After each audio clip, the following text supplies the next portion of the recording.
আসিফ নজরুল যে কোনো সময়ে যে কোনো অজুহাতে দেশের বাইরে চলে যাবেন, যাওয়ার পরে তিনি যে কোনো অজুহাতে সেখানে থেকে যাবেন এমন তথ্য আছে। এভাবে 7 জন উপদেষ্টা ডক্টর ইউনূসের এই সরকার থেকে সরে যাওয়ার ব্যাপারে অনেকটা চূড়ান্ত হয়েছে। ডক্টর মোহাম্মদ ইউনূসের আর সরকারে থাকার কোনো সুযোগ থাকবে না। ভয়ঙ্কর অস্থিতিশীল পরিস্থিতিতে ডক্টর ইউনূসের আপনজনরা ভীষণভাবে দুশ্চিন্তাগ্রস্ত। আকসুর ভিপি নুরুল হককে নির্যাতন করা এবং আওয়ামী লীগ নির্বাচনে আসতে পারবে না, তারা নিশ্চয়ই বসে থাকবে না। এই সামগ্রিক অবস্থার সঙ্গে নতুন যে যুক্ত হলো যে তত্ত্বাবধায়ক সরকার ব্যবস্থার রায় নভেম্বরের পূর্বেই হয়ে যাবে। রায় হয়ে গেলে ডক্টর ইউনূস কোনোভাবেই এই সরকারের প্রধান হিসাবে আর থাকবেন না, তার উপদেষ্টাও থাকতে পারবেন না। তখন অবস্থা কি হবে? ইতিপূর্বে যে উদাহরণ সৃষ্টি হয়েছে যে সাবেক চিফ ইলেকশন কমিশনারদের যে ভয়ঙ্কর অবস্থা, সাবেক প্রধান বিচারপতির যে ভয়ঙ্কর অবস্থা, এই সকল অবস্থার মবতন্ত্র তাদের দিকেও যে ধাবিত হতে পারে এই আশঙ্কা থেকে অন্তত 5 জন উপদেষ্টা তারা নিজস্বভাবে বৈঠক করে প্রথমে 2 জন বৈঠক করেছেন, পরবর্তীতে অপর 2 জন, তার সঙ্গে 1 জন, 5 জন উপদেষ্টা। এদের ভিতরে 3 জন রয়েছেন অত্যন্ত সিনিয়র সিটিজেন, তারা একসময় সরকারি কর্মকাণ্ডের সঙ্গে সম্পৃক্ত ছিলেন। তারা চূড়ান্ত সিদ্ধান্ত নিয়েছেন কোনোভাবেই তারা এই সরকারে আর থাকবেন না। উপদেষ্টাদের তাহলে কি হবে? নতুন যিনি তত্ত্বাবধায়কের প্রধান উপদেষ্টা হয়ে আসবেন তিনি তার মতো করে উপদেষ্টা পরিষদ সাজাতে পারেন। সেক্ষেত্রে বর্তমানে যারা উপদেষ্টা আছেন এরা আওয়ামী লীগ, জাতীয় পার্টি এবং 14 দলীয় জোটের বাইরে কমিউনিস্ট পার্টি সহ অন্যান্য যারা বর্তমান সরকারের শত্রু মনোভাবাপন্ন অবস্থার ভিতর পড়ে গেছেন, তারা নিশ্চয়ই তাদেরকে আদর্শ করবেন না, তাদের খুব ভালোভাবে গ্রহণ করবেন এটা ভাবার কোনো কারণ নাই। এইরূপ পরিস্থিতিতে কিভাবে তারা সেফ এক্সিট নিতে পারে? ইতোপূর্বে 4 জন উপদেষ্টা তারা উপদেষ্টা পরিষদ থেকে অবসর নিতে চেয়েছিলেন। ডক্টর মোহাম্মদ ইউনূস তাদের বলছেন যে আপনারা দীর্ঘদিনের আমার সঙ্গী, আমাকে ছেড়ে কোথায় যাবেন? সে কারণে অনেক পিড়াপিড়ি করে তাদের ধরে রাখা হয়েছিল। কিন্তু এই নতুন সংযোজন হওয়া দেশের উল্লেখযোগ্য ব্যক্তিদেরকে মুক্তিযোদ্ধাদের একটি অনুষ্ঠান থেকে বেদমভাবে মব আক্রমণে লাঞ্ছিত করা, পরবর্তীতে তাদেরকে সন্ত্রাস দমন আইনে আসামি করে জেল হাজতে প্রেরণ করা, নতুন করে এবং যে 5 উপদেষ্টার কথা আমি বললাম তার সঙ্গে অপর 2 জন স্বরাষ্ট্র এবং আইন উপদেষ্টা, তাদের অসমর্থিত সূত্রে তথ্য যে তারাও চরমভাবে বিরক্ত, তারা আর এখন থাকতে চাচ্ছেন না। কারণ ইউনূসের সরকারের সবচেয়ে প্রিয়ভাজন হিসাবে যিনি পরিচিত ছিলেন ছাত্রদের, ডক্টর আসিফ নজরুলকে তাকে ভণ্ড হিসাবে উল্লেখ করা হচ্ছে। তাকে যে কোনো সময় কৈফিয়ত দিতে হবে, চরম শিক্ষা নিতে হবে, এটা তার ছাত্ররাই এখন প্রকাশ্যে বলছেন।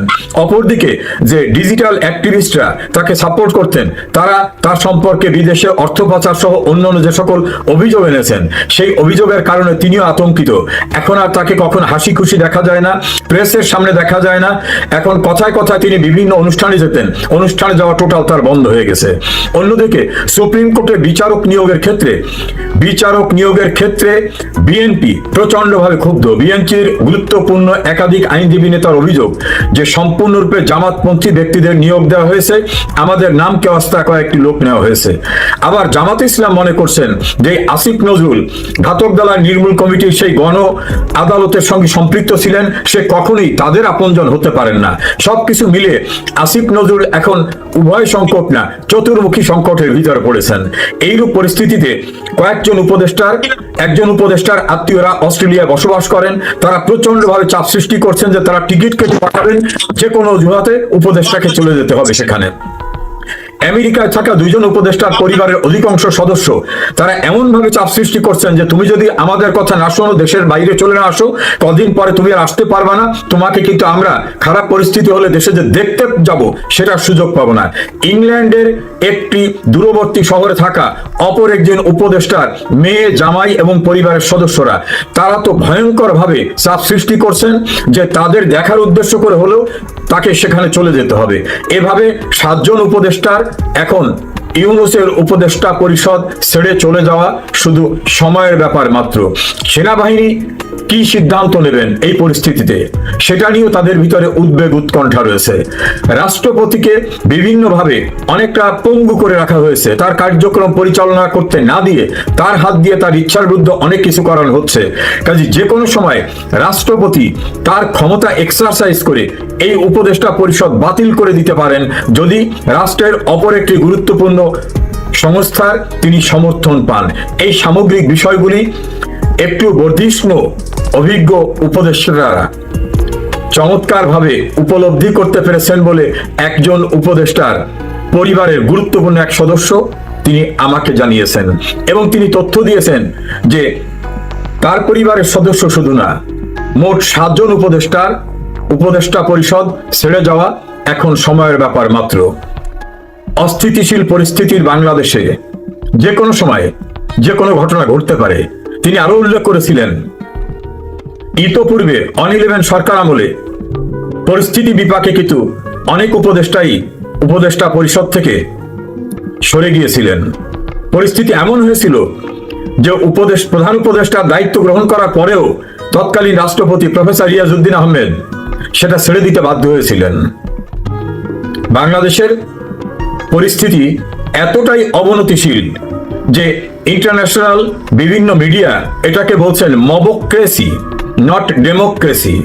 এবং যে সকল দেশ ডক্টর ইউনূসকে ভিন্ন একটা ইমেজের মানুষ হিসেবে দেখতেন, সেই সব দেশ তাদের হাই কমিশন বা এম্বাসির মাধ্যমে প্রাপ্ত রিপোর্ট অনুসারে ইউনূসের উপর থেকে তাদের পূর্বের ধারণা পরিপূর্ণভাবে প্রত্যাহার করে নেওয়ার কারণে ডক্টর মোহাম্মদ ইউনূস এখন বন্ধুহীন অবস্থায় পড়েছেন।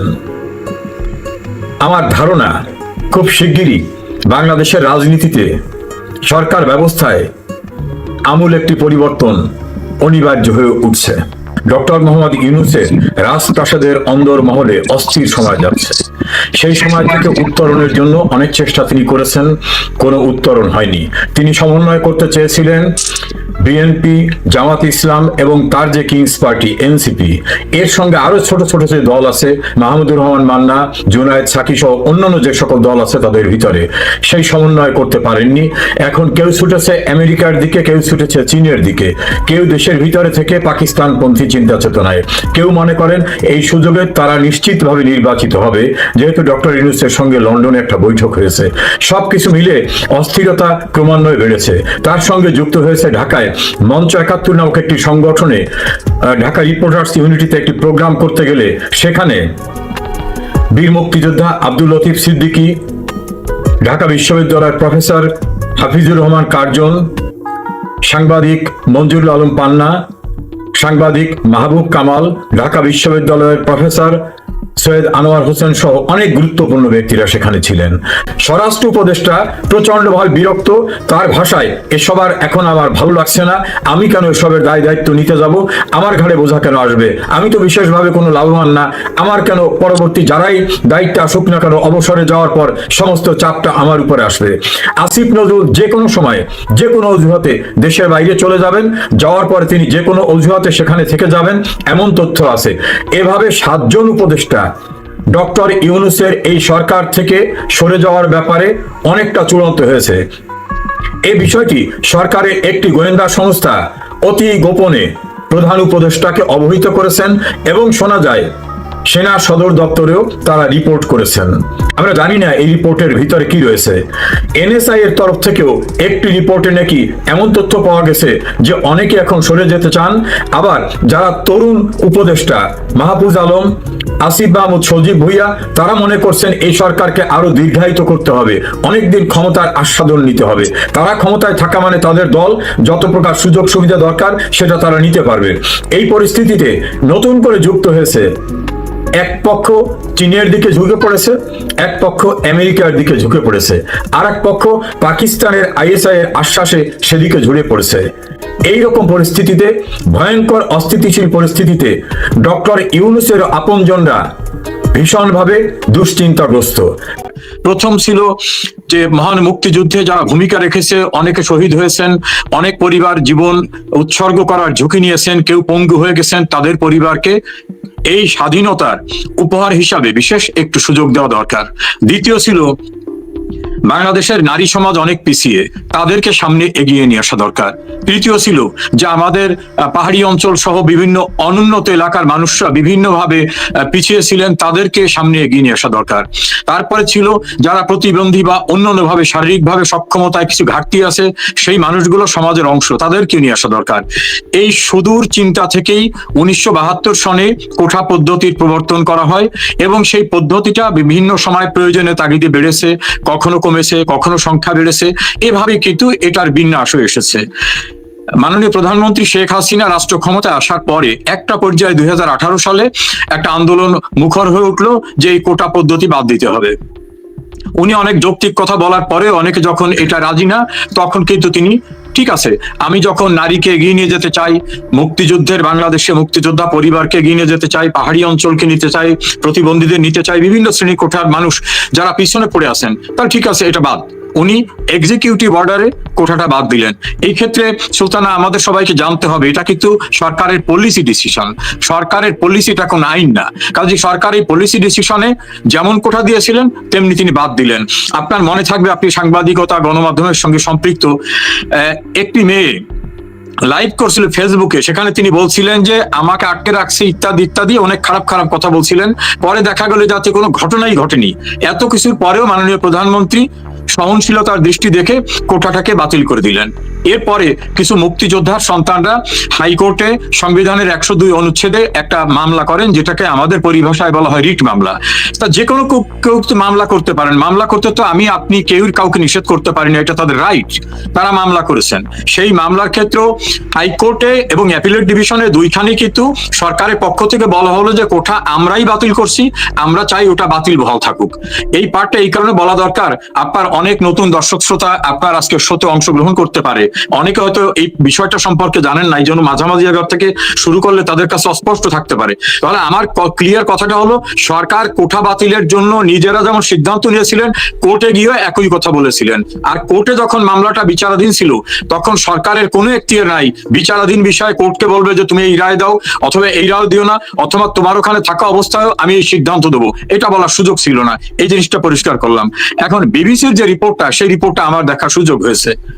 এই রিপোর্টটাকে আমার কাছে মনে হয়েছে উদ্দেশ্য প্রণোদিত, অসম্পূর্ণ, সাংবাদিকতার নীতিমালা পরিপন্থী। কিভাবে আমি সেটাকে প্রথমেই বলি, একটা উদাহরণ দিয়ে বলি। বাংলাদেশে একজন বিশিষ্ট ব্যক্তি, একজন ক্ষমতাবান ব্যক্তির বিরুদ্ধে একটি মামলা করেছিল। টেকনিক্যাল কারণে আমি কারো নামটা বলতে চাচ্ছি না। মামলা করার পরে তার বাসায় কিছু সাংবাদিক গেলেন, গিয়ে তাকে বললেন, যিনি মামলা করেছে, যে আপনি তো এত বড় বিখ্যাত মানুষ, না হলে এই ক্ষমতাসীন ব্যক্তিদের বিরুদ্ধে এই মামলাটা করতে সাহস পেলেন কিভাবে? সব ইন্টারভিউ নেওয়ার পরে টেকনিক্যালি তাকে জিজ্ঞেস করলো, আপনার বিরুদ্ধে তো একটা অভিযোগ আছে। উনি বললেন, কি অভিযোগ? যে আপনার বিরুদ্ধে একটা রেপ মামলা হয়েছিল, ধর্ষণের মামলা হয়েছিল, এ প্রসঙ্গে আপনার জবাব কি? তা ওই হাইকোর্টের মামলার বাদী, মানে যিনি, ওই যে সেকেন্ড পার্টটা ওটাতে বাদ দেওয়া হলো, শুধু এতটুকু রাখা হলো যে আমার বিরুদ্ধে ধর্ষণের মামলা হয়েছিল, ইহা সত্য, পরেরটুকু বাদ দেওয়া হলো। এই বিবিসি রিপোর্টে যে কয় সেকেন্ডের রিপোর্টটা দেখানো হচ্ছে, রিপোর্টার কথোপকথনটা তো তার চেয়ে বেশি ভাবে বলা হচ্ছে। তাহলে সেই অংশ কোথায়? একটা হলো সেই অংশটা যদি থাকে, তাহলে পিছনের এবং পরেরটা নিয়ে আমরা আলোচনা করতে পারি। দ্বিতীয় হচ্ছে এইটাই যে শেখ হাসিনার অর্ডার, আমি ক্যাবিনেটে ছিলাম, 2 বার এমপি ছিলাম এবং আমি লয়ার। রুলস অফ বিজনেস অনুযায়ী পুলিশকে গুলি করতে অর্ডার দেওয়ার এখতিয়ার বা রুলস প্রাইম মিনিস্টারে পড়ে না। পুলিশ সংক্রান্ত মন্ত্রণালয়ের হোম মিনিস্টার আছেন, হোম মিনিস্টারের অধীনে আছেন আইজিপি, আইজিপির অধীনে আছেন Dhaka metropolitan police commissioner, police commissioner অধীনে বিভিন্ন রিজনে এক একজন ডিসি আছেন, যাকে পুলিশের এসপি ঢাকায় থাকলে বলে ডিসি, ডিসির অধীনে থাকে এডিসি, তার অধীনে থাকে এসি, তার অধীনে থাকে ওসি। প্রত্যেকের প্রেসক্রাইবড ডিউটি আছে। প্রাইম মিনিস্টার কাউকে গুলি করতে বলার মতো ঘটনা কোনোভাবে নয়। এবং এই যে রিপোর্টটা বিবিসি প্রকাশ করেছে, আমার ব্যক্তিগত বিশ্বাস এই রিপোর্টটা উদ্দেশ্য প্রণোদিত। এই রিপোর্টের ভিত্তি থাকতো যদি আগাগোড়া সামগ্রিক বিষয়টা ওনারা সামনে আনতেন, এবং এই রিপোর্টটাকে কিন্তু কেউ এডমিটও করে নাই। এবং আইন অনুযায়ী প্রাইম মিনিস্টারের এ জাতীয় কোনো হুকুম দেওয়ার রুলস অফ বিজনেস এবং অফিসিয়াল যে প্রসিডিউর, তাতে কোনো সুযোগ ছিল না। আমার ধারণা এই রিপোর্টটা বায়াস রিপোর্ট। এই রিপোর্টটা কোনো না কোনোভাবে তৈরি করানো হয়েছে বিপর্যস্ত বাংলাদেশকে। আর যারা এখানে নিয়ে আসছে তারা অনেক ক্ষমতাবান, তারা সরোজ ফান্ড, তারা ক্লিয়ারি ফাউন্ডেশন এটা কোনটাই বিস্তৃত হয়নি। মাননীয় প্রধানমন্ত্রীর অর্ডারটা গুলি করে এরকম অর্ডারটা ছিল না। ওনার অর্ডারটা যেটা ছিল লফুল অর্ডার ছিল, উনি গুলি করে মানুষ মারে এই জাতীয় অর্ডার ছিল না। আর আমি যেখানে কথাটা বলা শুরু করেছিলাম, আমাদের দেশে দণ্ডবিধি একটা আইন, সেই আইনের 300 ধারায় যদি কেউ কাউকে খুন করে তার যাবজ্জীবন কারাদণ্ড বা মৃত্যুদণ্ড হতে পারে, কিন্তু খুন করার পরেও তার কিছুই হবে না যদি সে প্রমাণ করতে পারে যে আমাকে হত্যা করার চেষ্টা করার সময় আমি নিজেকে বাঁচাবার জন্য, অর্থাৎ আত্মপক্ষ সমর্থনের জন্য আমি তাকে সেই মুহূর্তে আক্রমণ না করলে আমাকে মেরে ফেলতো। কোর্টে কিন্তু সেলফ ডিফেন্স বলে এটাকে, আত্মপক্ষ সমর্থন।